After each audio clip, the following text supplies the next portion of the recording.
हम मरने के बाद हमारे लिए जन्नत तैयार है और तुम मरने के बाद तुम्हारे लिए जहन्नम तैयार है, तो हम किस लिए डरता हूँ, किस लिए परेशान करता हूँ? क्योंकि अल्लाह ने मुझसे वादा कर रहा है कि मोमिनों के लिए क्या है, जन्नत है, और काफिरों के लिए जहन्नम तैयार है। तो সেটা আওয়াজের মাধ্যমে হতে পারে, সেটা বক্তৃতার মাধ্যমে হতে পারে, সেটা ওয়াজের মাধ্যমে হতে পারে, সেটা সরাসরি যুদ্ধ লড়াই জিহাদের মাধ্যমে হতে পারে।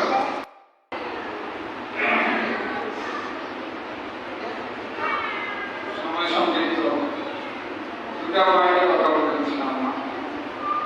একটা হচ্ছে আমাদের কোরবানি, আর হচ্ছে বর্তমান পরিস্থিতি যদি সুযোগ থাকবো আমার তৌফিক দিলাম। আলহামদুলিল্লাহ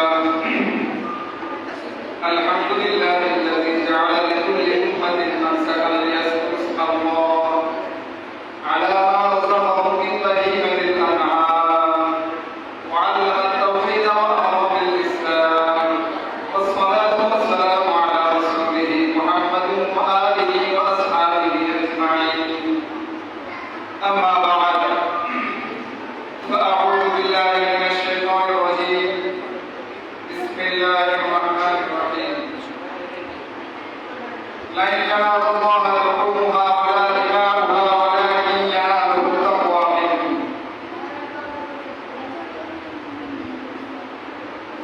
صدق الله مولانا العظيم وصدق رسوله النبي الأمي الكريم ونحن على ذلك من الشاهدين والشاكرين والحمد لله رب العالمين.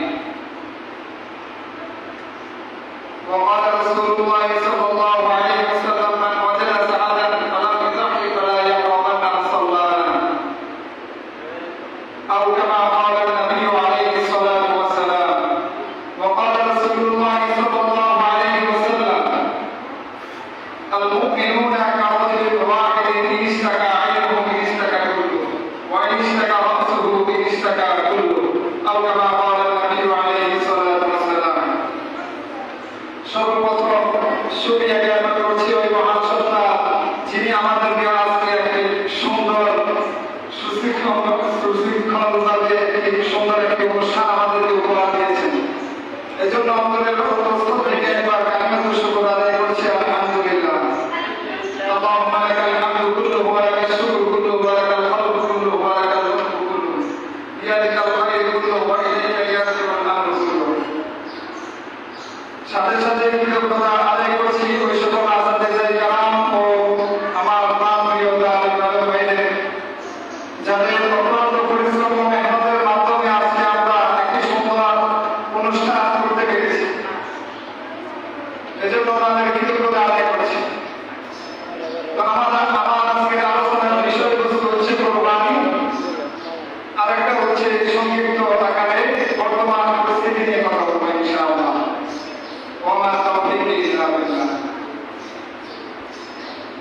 প্রথম কথা হচ্ছে কোরআন হাদিস ও ইতিহাস দ্বারা প্রতীয়মান হয়েছে যে এই কোরবানির আমল হযরত আদম আলাইহিস সালাম থেকে শুরু করে সকল আম্বিয়া কেরামের শরীয়তে ছিল। বিশেষ করে ইব্রাহিম আলাইহিস সালামের স্মৃতি স্মরণে আমাদের দ্বীনি মুহাম্মাদিদের একটি গুরুত্বপূর্ণ আমল, যার সঙ্গে রাসূল সাল্লাল্লাহু আলাইহি ওয়াসাল্লাম, সাহাবায়ে কেরাম, তাবেঈন, তবে তাবেঈনদের যুগ হতে শুরু করে আজও পর্যন্ত ধারাবাহিকভাবে চলে আসছে। তাই এটি ইসলামের ভিতরে একটি ঐতিহাসিক এবং গুরুত্বপূর্ণ আমল। এজন্য কোরআনে কারিমে আল্লাহ তাআলা বলেন, ইন্না আ'তাইনাকাল কাউসার ফাসাল্লি লিরাব্বিকা ওয়ানহার ইন্না শানিআকা হুয়াল আবতার। আল্লাহ তাআলা তার নবীকে সম্বোধন করে বলেন, ইন্না আ'তাইনাকাল কাউসার, আমি আপনাকে হাউজে কাউসার দান করেছি। ফাসাল্লি লিরাব্বিকা ওয়ানহার, অতএব আপনি আপনার রবের সন্তুষ্টির জন্য, আপনি আপনার পালনকর্তার জন্য আপনি নামাজ পড়ুন এবং কোরবানি করুন। এসব আয়াতের ব্যাখ্যা অনেক,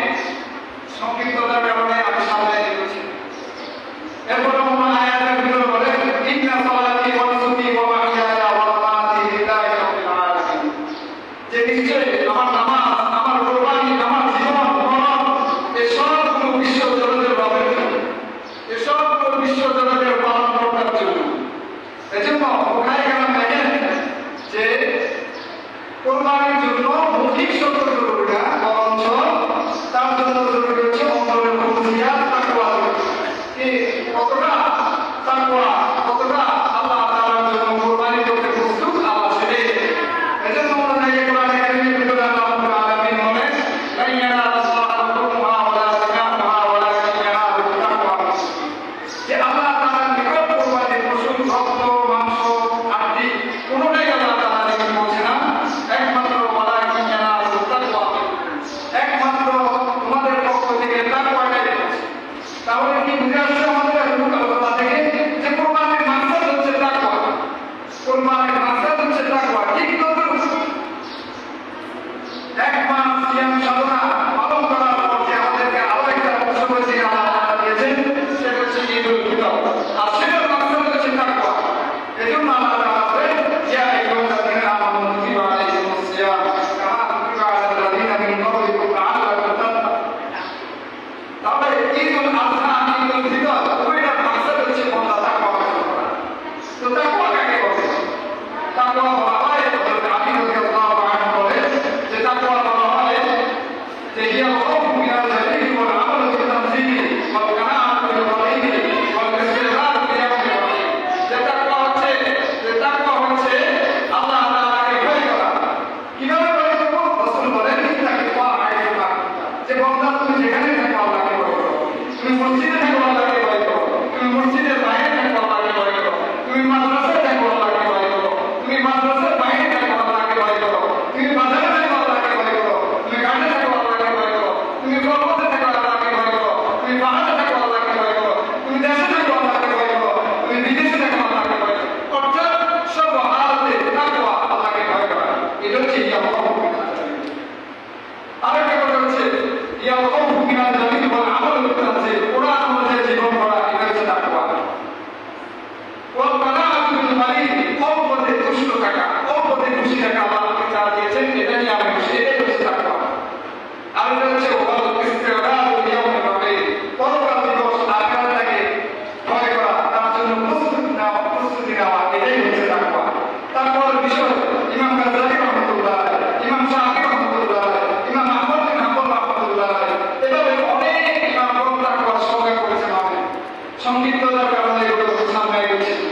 এরপর হযরত আলী রাদিয়াল্লাহু আনহু, ইমাম শাফিঈ রাহমাতুল্লাহ আলাইহি বলেন, তাকওয়া কি? আত-তাকওয়া তারিকুস সালাত ফিদ দুনিয়া ওয়াল আখিরাহ। তাকওয়া হচ্ছে দুনিয়া আখিরাতের সঠিক পথ, এটাকে তাকওয়া বলা হয়। ইমাম আহমদ বিন হাম্বল রাহমাতুল্লাহ আলাইহি বলেন যে তাকওয়া কাকে বলে? তাকওয়া নূর ইয়াহদিল কুলুবা ওয়া ইউসাব্বিতুল ঈমান। তাকওয়া বলা হয়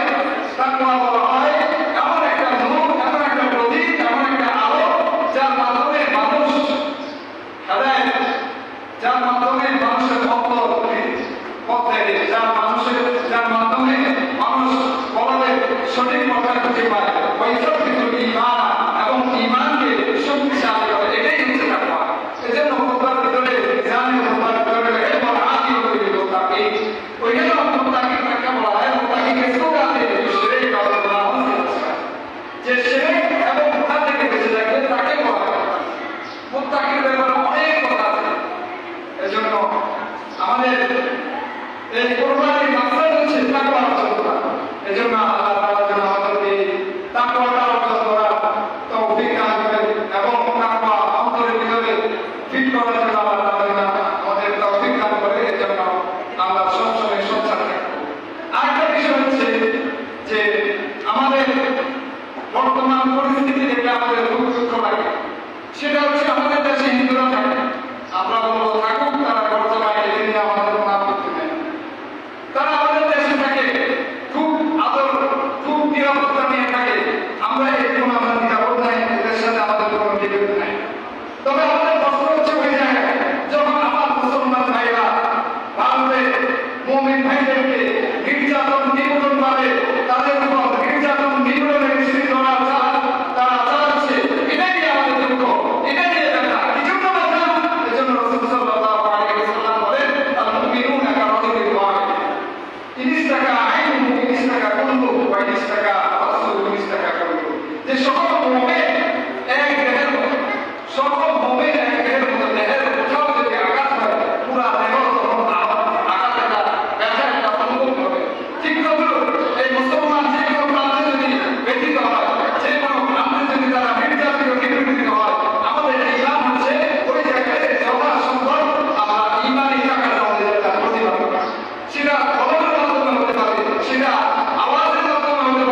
এজন্য আমরা একটা কথা বলবো যে এই মাসটা হচ্ছে কোরবানির মাস।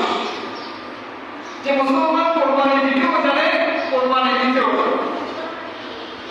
আমরা এই পৌষ মাসে বলবো যে পশ্চিমবঙ্গের ভারতের উগ্রবাদী হিন্দুরা যদি মুসলমানদের উপর এই নির্যাতন নিপীড়নের বিশৃঙ্খলা যদি বন্ধ না করা হয়, তারা যদি মুসলমানদের উপর একেবারে নির্যাতন নিপীড়ন তারা চালু করতে থাকে, তাহলে মুসলমান যেভাবে তারা পশু জবাই করে, যেভাবে তারা পশুদেরকে জবাই করে, ঠিক তদ্রুপ মুসলমান ওই ভারতের হিন্দুদেরকে সেভাবে জবাই করার জন্য প্রস্তুতি নিতে বাধ্য হবে। এজন্য আর একটা কথা বলবো যে আমাদের নবী স্পষ্ট ভাষায় বলেছেন, আল ইসলামু ইয়ামুরু ওয়া লা ইয়ানহা। ইসলাম হচ্ছে সর্বোচ্চ, এর উপর আর কোনো কিছু বলার নয়। ইসলাম সর্বোচ্চ, এটার উপর আর কোনো কিছু বলার নয়। এজন্য খালিদ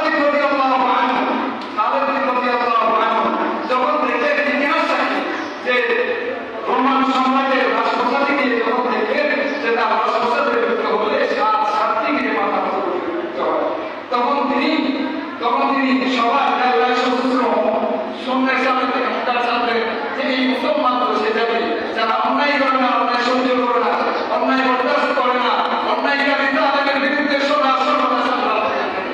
এই মুসলমান তো সে জাতি তাদের মাথা নত করতে হয় একমাত্র রবের কাছে মাথা নত করতে। এরা তো সে জাতি তারা যদি ইবাদত করতে হয় একমাত্র রবেরই ইবাদত করতে। এজন্য মুসলমান সব সময় তারা ইসলামটাকে উদ্বৃত্ত করে থাকবে। ইসলামের জন্য প্রয়োজনে তারা যথাসম্ভব তারা সর্বোচ্চ চেষ্টা করে যাবে ইনশাআল্লাহ। এজন্য আইয়ুব খান ইতিহাস আছে, আইয়ুব খান একবার শামসুল হক রাহমাতুল্লাহ আলাইহি বললেন, তুমি জানো ভাই তো? তখন সে বলে যে ভাই পাঠান কা বাচ্চা বানা, যে তোমরা জানো, তুমি কি জানো? শামসুল হক রাহমাতুল্লাহ আলাইহি বলে যে তোমরা কি জানো যে আমি কে? আমি হচ্ছে পাঠানের বাচ্চা পাঠান।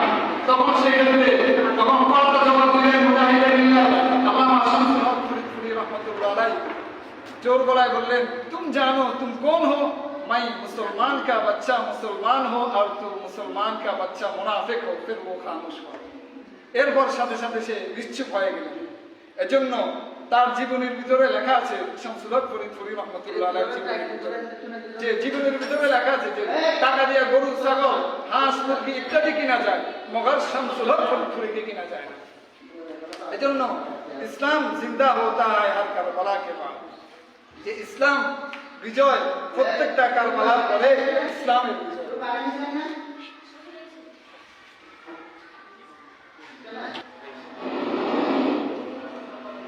যে ইসলাম জিন্দা होता है हर কারবালা के बाद। যে ইসলামের বিজয় হয়েছে প্রত্যেকটা কারবালার পরে, অর্থাৎ রক্ত ঢালার পরে সেখান থেকে ইসলামের বিজয় ঘটিত হবে ইনশাআল্লাহ। तो इस्लाम एजন্য हमारे लिए कोई गम नहीं, कोई डर नहीं, कोई परेशान की बात नहीं, क्योंकि अल्लाह ने मुझसे वादा कर रहा है जन्नत का, क्योंकि हम मरने के बाद हमारे लिए जन्नत तैयार है और तुम मरने के बाद तुम्हारे लिए जन्नत तैयार है। तो हम किस लिए डरता हो, किस लिए परेशान करता हो? क्योंकि अल्लाह ने मुझसे वादा कर रहा है कि मोमिनों के लिए क्या है, जन्नत है, और काफिरों के लिए जहन्नम तैयार है। এজন্য মনে রাখবেন এই মুসলমান তারা তাদের ইতিহাস তাদের স্মরণ আছে। এই মুসলমান যতটা